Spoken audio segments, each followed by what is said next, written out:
పులివెందుల్లో ఉన్నావు, ఓకే, ఎన్ని రోజులు ఉంటావో కాసుకో, లెక్క పెట్టేసుకో. రోజులు ఎప్పుడు ఒకలా ఉండవు.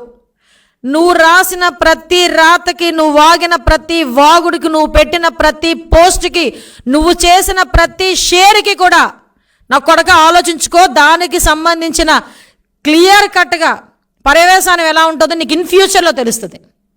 ఇన్ ఫ్యూచర్లో గ్యారంటీగా తెలుస్తుంది. ఇలాంటి వాడు ఒక్కడి గురించి మాట్లాడిన ఇలాంటి వాళ్ళు కొన్ని వందల మంది పెయిడ్ ఆర్టిస్టులు ఉన్నారు. జీతం గురించి పనిచేసే వాడికే అంత దమ్ముంటే ప్రజా సంక్షేమం గురించి, ఆడవాళ్ళ సంక్షేమం గురించి, మహిళా సంక్షేమం గురించి పోరాడుతున్న మాకెంత ఉండాలండి ధైర్యం? ఒక్కొక్కరు మాట్లాడుతున్నారు. వాసిరెడ్డి పద్మ గారు మళ్ళీ చెప్తున్నా, మీరు ఈ మూసుకున్న కళ్ళను ఒక్కసారి తెరవండి. సోషల్ మీడియా అంటే ఓన్లీ తెలుగుదేశం పార్టీ వాళ్ళు చేసిన దుష్ప్రచారమే కాదు అని మీరు అంటున్న దుష్ప్రచారమే కాదు, ఇక్కడ మీ వైఎస్ఆర్సీపీ వాళ్ళు, మీ నాయకులు అండదండలుగా ఉన్న వాళ్ళు ఈరోజు ఎంతమంది రోడ్డు మీదకి వచ్చి మాట్లాడుతున్నారో ఒకసారి ఆలోచించండి. నేను ఫేస్బుక్ లింక్ కూడా కావాలంటే మీకు నేను వాట్సాప్ చేస్తా, మీ అఫీషియల్ నెంబర్కి నేను వాట్సాప్ చేస్తా. అతగాడు ఆ వర్ర రవీంద్రారెడ్డి అనే ఇడియట్ గాడిది ఫేస్బుక్ లింక్ దమ్ముంటే ఓపెన్ చేసి చూడండి. ఓపెన్ చేసి మీరు చదవగలరేమో ఆలోచించండి. ఆ రాతలను చదవగలరేమో ఒకసారి మీరు వెరిఫై చేయండి. పోలీస్ డిపార్ట్మెంట్ వాళ్ళకి కూడా చెప్తున్నా, డీసీపీ గారు ఎలాగో మీరు నాకు అపాయింట్మెంట్ ఇవ్వరు, మేము వచ్చి మాట్లాడతామంటే మీరు ఎప్పుడు కూడా మాకు కనిపించరు.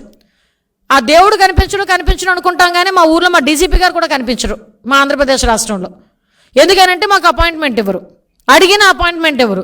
మీకు కూడా మీ అఫీషియల్ నెంబర్కి ఆ వర్ర రవీంద్రారెడ్డి అనేవాడి తాలూకు లింక్ పంపిస్తా, చూడండి. ఇలాంటివి కోకొల్లలు ఉన్నాయి మా దగ్గర, వాటన్నిటి మీద కూడా చర్యలు తీసుకోండి. ఎప్పుడు చూడండి మా మీద తిరిగి మా మీద నోటుకు వచ్చినట్టు మాట్లాడినప్పుడు నిమ్మక నీరెత్తినట్టు కూర్చోవడం కాదు. ఎంత మాట్లాడారండి? ఆదిరెడ్డి భవానీ గారి కేసు గురించి మాట్లాడితే ఏముంటుందండి? ఆవిడ శిక్ష విధించేశారా? ఎక్కడ, ఏ ఊర్లో విధించారు శిక్ష? ఆదిరెడ్డి భవానీ గారి మీద మాట్లాడి సోషల్ మీడియాలో పెట్టిన పోస్ట్ మీద ఆవిడ కంప్లైంట్ పెడితే ఈ రోజుకి కూడా చెత్త కాగితం లెక్క ఏ బొట్లో ఉందో కూడా తెలియదు, అసలు ఆ కాగితం ఉందో లేదో కూడా తెలియదు ఈ రోజుకి కూడా.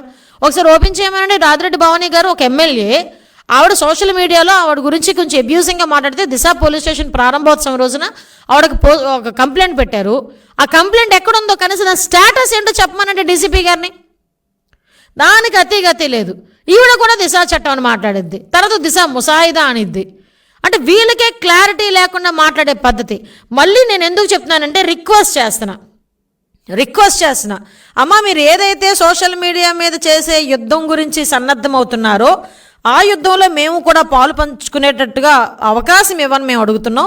అట్ ద సేమ్ టైం మీరు చేసే ఆ మీటింగ్కి, మీరు పెట్టే ఆ మీటింగ్ 5వ తారీఖున మీరు ఎక్కడ పెడితే ఆ మీటింగ్కి అన్ని రాజకీయ పార్టీలని ఇంక్లూడింగ్ మమ్మల్ని కూడా మీరు ఇన్వైట్ చేస్తే ఒక బాధితులుగా వస్తాము, ఒక ప్రజాప్రతినిధులుగా వస్తాము, ఒక సూచనలు సలహాలు చేసుకుందాం, మన అందరం కలిసి సోషల్ మీడియా మీద పోరు బాట పడదామని మిమ్మల్ని అందరినీ కూడా విన్నవించుకుంటూ, వన్ సైడే కాదు అదర్ సైడ్ కూడా చూడమని కోరుకుంటున్నాను.